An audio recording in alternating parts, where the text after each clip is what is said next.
Drama serial सामल यार पिया जो इस वक्त बहुत ही ज्यादा इंटरेस्टिंग बन चुका है, उसके नेक्स्ट आने वाले एपिसोड में आप लोग देखने वाले हैं। बिल आकर सामल फैसला कर लेता है कि वो अपनी मोहब्बत का इजहार करेगा, और जैसे ही पिया उसको वापस से आवाज देती है तो सामल वहीं पर ही सारी हकीकत पिया जी के सामने खोलकर रख देता है और अपनी मोहब्बत का इजहार कर देता है। क्योंकि सामल को इसी बात की परेशानी होती है कि कहीं वो अमीरजादा दोबारा फिर पिया जी को अपने चक्कर में ना फंसा ले, और सामल के जो जख्म भर चुके थे वो कहीं दोबारा फिर ताजे ना हो जाएं। तो पिया को भी इस बात का बड़े अच्छे तरीके से पता चल जाता है कि सामल जो उसकी मदद कर रहा है इतने तो अपने भी नहीं करते जो उसकी खातर वो कर रहा है। तो वो भी सामल की बात को टाला नहीं करती और दिल की तह गहराइयों से सामल की इस बात को कबूल कर लेती है। दूसरी जाने आने वाली एपिसोड और भी ज्यादा इंटरेस्टिंग बनने वाली है, क्योंकि SHO बाबर सेठ दौद यानी मूसा को हकीकत से आगाह कर देता है कि तुम्हारे खिलाफ मुकदमा दर्ज किया जा चुका है। और जैसे ही सेठ दौद यानी मूसा को इस बात के बारे में पता चलता है तो उसकी होशो आवाज भी गुम हो जाती हैं, और वो इसी सोच में पड़ जाता है कि आखिरकार ये कबाड़िए इन लोगों की इतनी ज्यादा पहुंच कैसे हो सकती है।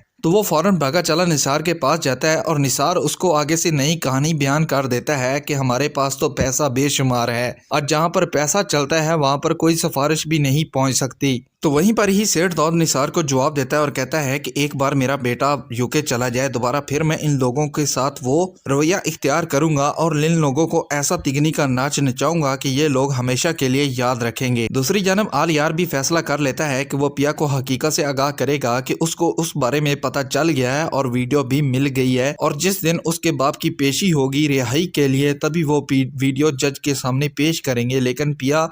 आलियार का फोन अटेंड नहीं करती, तो आलियार को इस बात का काफी ज्यादा गुस्सा लगता है। वो एक बार तो सोचता है कि वो पिया की मदद ना करे, लेकिन बाद में उसे तरस आ जाता है कि आखिर वो पिया से बेइंतहा मोहब्बत करता है और ऐसे मुश्किल हालात में वो उसे ऐसे नहीं छोड़ सकता। तो उसका दोस्त कामरान भी आलियार को नसीहत करता है कि तुम इस बात से बिल्कुल भी पीछे ना हटो और जमकर पिया की मदद करो। तो वहीं पर ही बड़े अफसरान का SHO बाबर और पिया और सामल को बुलावा आ जाता है। तो वहां पर जब ये लोग पहुंचते हैं तो SHO बाबर इन लोगों को देखकर काफ़ी ज़्यादा घबरा जाता है और उसको भी पसीने छूटने शुरू हो जाते हैं। अगर इन लोगों ने